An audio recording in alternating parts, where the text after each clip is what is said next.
নমস্কার, আমি সৌরভ। আপনারা দেখছেন সৌরভ ব্যাপারী ইউটিউব চ্যানেল।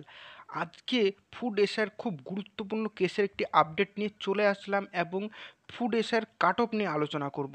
তাই ভিডিওটি খুবই গুরুত্বপূর্ণ হতে চলেছে, ভিডিওটি মিস করবে না এবং স্কিপ করবে না। কিন্তু ভিডিওটি শুরু করার আগে একটি কথা বলবো, এই চ্যানেলে চাকরি সম্পর্কিত সব রকম নিত্য নতুন আপডেট দেওয়া হয় এবং ফুড এশিয়ার সমস্ত রকম আপডেট আমি দিয়ে থাকি। তাই চ্যানেলটিকে সাবস্ক্রাইব করে পাশে থাকা বেল আইকনটি প্রেস করে দেবে। আর তোমরা প্রত্যেকে 5 জন করে ভিডিওটি শেয়ার করবে, কারণ তোমরাও জানবে, অন্যজনকে জানার সুযোগ করে দেবে। তাহলে চলো দেরি না করে শুরু করা যাক। প্রথমে আমরা কাট অফ সম্পর্কে আলোচনা করে নিই।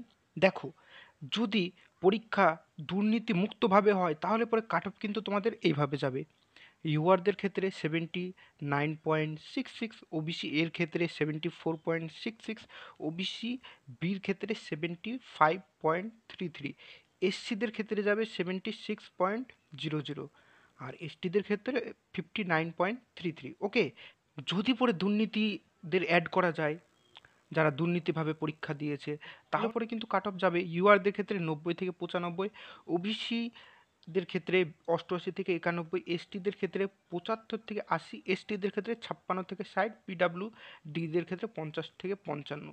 মেন পয়েন্ট বাকি আছে, এখনো ওয়েট, অপেক্ষা করো, আমি মেন জিনিস দেখাচ্ছি। এবার আমরা কেস সম্পর্কে আলোচনা করব ফুড এসআইয়ের।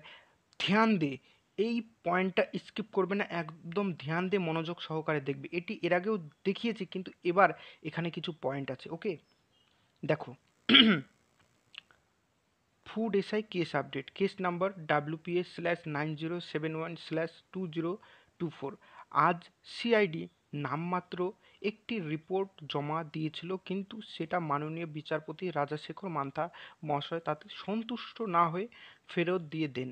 সিআইডিকে আমাদের পক্ষের আইনজীবী শামীম আহমেদ স্যারকে যে সমস্ত চার্জশিট ফাইল হয়েছে সেগুলোর কপি হস্তান্তর করতে বলেন। এছাড়া সব কটি এফআইআর প্রায় 61 এর নাম্বার স্যার এর হাতে দিতে বলেছেন এবং পরবর্তী শুনানি দিন ধার্য করেছেন 31শে জুলাই, এবং সেদিন সিআইডিকে কম্প্রিহেনসিভ রিপোর্ট জমা দেবার আদেশ দিয়েছেন রাজশেখর মান্থা স্যার। এবার এখানে কিছু পয়েন্ট আছে, সেই পয়েন্টগুলো তোমাদের নোট করতে হবে। দেখো, এখানে সিআইডি কিন্তু একটি নামমাত্র রিপোর্ট জমা দিয়েছে। রিপোর্ট কিন্তু সেমন একটা, মানে তাদের কাছে কিছু জোগাড়ই করতে পারেনি, হ্যাঁ, বুঝতে পারলে? এবং মাননীয় বিচারপতি রাজাশেখর মান্থা তাতে কিন্তু সন্তুষ্ট হননি। দেখো, একটা পরীক্ষা ক্যান্সেল করতে গেলে তোমাকে যথাযথ প্রমাণ দিতে হবে। ওকে। দ্বিতীয়ত, এখানে 60টি মাত্র এফআইআর আছে, 60টি মাত্র, 61, ধরলাম 70টি এফআইআর। ওকে, আর পরীক্ষার্থীর সংখ্যা কত? এবার তোমাদের একটা পয়েন্ট দেখাই, এই পয়েন্টটি কিন্তু ভালো করে লক্ষ্য করবে। ওকে, দেখো, এখানে হচ্ছে শুভ দেবনাথ 554 রিপ্লাই করেছে, আমি ভিডিও ছেড়েছিলাম সেখানে কমেন্ট করেছে। দেখো, প্রায় 13.5 লাখ এক্সাম দিয়েছে, 13.5 লাখ, তুলনায় 60টি এফআইআর। কত দিয়েছে? 13.5 লাখ এক্সাম দিয়েছে, শুধুমাত্র 60টি এফআইআর। কোথায় 60টি এফআইআর, কোথায় 13 লাখ এক্সাম, এবং ভ্যাকেন্সি কিন্তু 480টি। আমার 13 লাখের দরকার নেই, এখানে 60টি এফআইআর হয়েছে, 600 লোক যদি জোগাড় হয় তাতেই যথেষ্ট, তাতেই আমরা পিটিশন দিতে পারব। কি করে পিটিশন দেব? আমরা পিটিশনে উল্লেখ করব যে 60টি এফআইআর হয়েছে, সেই 60 জায়গা আপনারা রি এক্সাম করান, বাদবাকি জায়গায় তো দুর্নীতি হয়নি, তাহলে পরে আপনারা বাদবাকি জায়গায় কি করে এক্সাম ক্যান্সেল করাচ্ছেন? 13 লক্ষ ছেলের ছাত্রছাত্রীর জীবন নিয়ে আপনারা কি করে খেলা করছেন বলুন? 13 লাখ পরীক্ষার্থী, শুধুমাত্র 60টি এফআইআর ভিত্তিতে পুরো এক্সাম ক্যান্সেল হয়ে যাবে? এসএসসির ক্ষেত্রে কি হলো? এসএসসির ক্ষেত্রে 26,000 সামথিং চাকরি পেয়েছিল, তো হাইকোর্ট থেকে 26,000 পুরোপুরি ক্যান্সেল করে দিল চাকরি। পরবর্তীতে সুপ্রিম কোর্টের কি বিচার আসলো? সুপ্রিম কোর্ট থেকে বিচার আসলো যে যারা দুর্নীতি করেছে শুধুমাত্র তাদেরই চাকরি যাবে, বাদবাকি যারা দুর্নীতি করেনি তাদের চাকরি কিন্তু ফেরত থাকবে। দুর্নীতি প্রায় 8,000-এর কাছাকাছি করেছে, 8,000 লোকের চাকরি যাবে, প্লাস তাদেরকে মোটা অঙ্কের টাকা গুনতে হবে যতদিন চাকরি করেছে তার সুদ সমেত।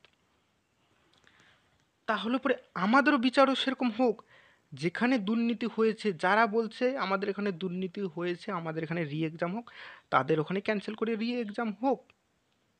এই 60টি এফআইআরের ভিত্তিতে 13 লাখ ছাত্রছাত্রীর জীবন নিয়ে কী করে খেলা হচ্ছে বলো? এর থেকে জানো কি হতে পারে? এর থেকে ছাত্রছাত্রীদের বাবা মার কিন্তু চাকরির উপর থেকে বিশ্বাস উঠে যাবে।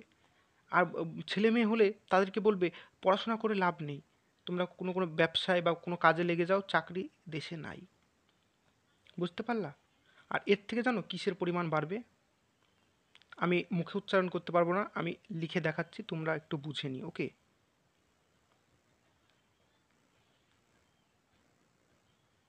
সরি, হ্যান্ড রাইটিং একটু খারাপ হচ্ছে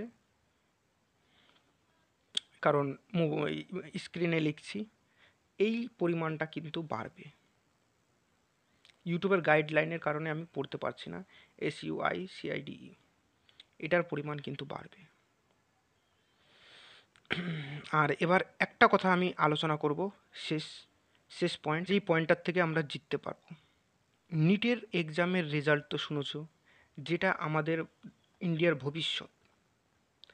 নিটের আমি এক্সামের এখানে এক্সাম্পল দিব কেন তাও আমি বলছি।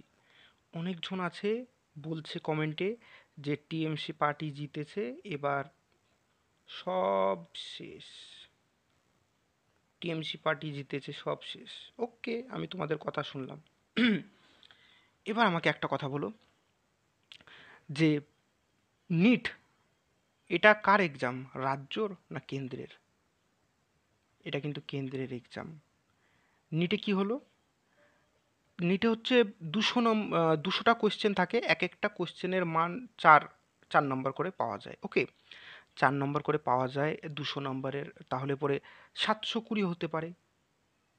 তাহলে পরে তারা 719, 718 নাম্বার কি করে পায়? যদি একটা কোয়েশ্চেন ভুল হয় বা বাদ হয়, তাহলে পরে 716 হবে, সেখানে 718, 719 কি করে নাম্বার পেলো?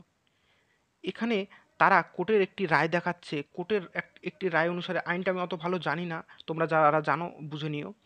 কোর্টের রায় অনুসারে রেজাল্টের ক্ষেত্রে কোনো সময় একটু দেরি হলে তাদেরকে একটা এক্সট্রা গ্রেস মার্ক দেওয়া হয়। এবার সেই গ্রেস মার্ক অনুসারে তাদেরকে মার্কস দেওয়া হয়েছে। এবং সূত্রের থেকে খবর যে 10 লক্ষ টাকা করে নিট এক্সামে তাদেরকে নাম্বার দেওয়ার জন্যে দেওয়া হয়েছে, মানে দিয়েছে 10 লক্ষ টাকা করে। তাহলে এখানে কেন্দ্র সরকার থেকে কি করলো বলো? কোনো সরকার দেখে লাভ নেই, আমাদের লড়াই যারা দুর্নীতি করেছে তাদের সাথে। দেখো, তোমরা অনেকজন আছো যারা চাচ্ছ রি এক্সাম চাচ্ছ, আমার তোমাদের সাথে লড়াই নেই, আমার লড়াই হচ্ছে দুর্নীতির সাথে। দুর্নীতি যারা করেছে তাদেরকে তোমরা যা শাস্তি দিয়ে দাও, কিন্তু যারা দুর্নীতি করেনি, যারা ভালোভাবে পরীক্ষা দিয়েছে, তাদের রেজাল্ট বের করতেই হবে। এবং এতদিন আমি অপেক্ষায় ছিলাম কেন? 10 তারিখ অবধি কোনো কাজ হবে না, 10 তারিখের পরে আমাদের কিছু একটা করতে হবে। ভিডিওটি কিন্তু আমি বলবো না লাইক করো, এ করো, ও করো, আমি শুধু একটাই কথা বলবো, ভিডিওটি শেয়ার করো। 600 জন আমাদের দরকার, 60টি এফআইআর বিরুদ্ধে আমরা 600 জন পিটিশন দেব, ওকে? বোঝা গেল? এর মধ্যে যদি কোনো আপডেট হয় তাহলে সেটা তোমাদেরকে দেখাবো। তাহলে ভিডিওটি দেখবার জন্য অসংখ্য ধন্যবাদ। শেয়ার কিন্তু 600 জনকে করতে হবে।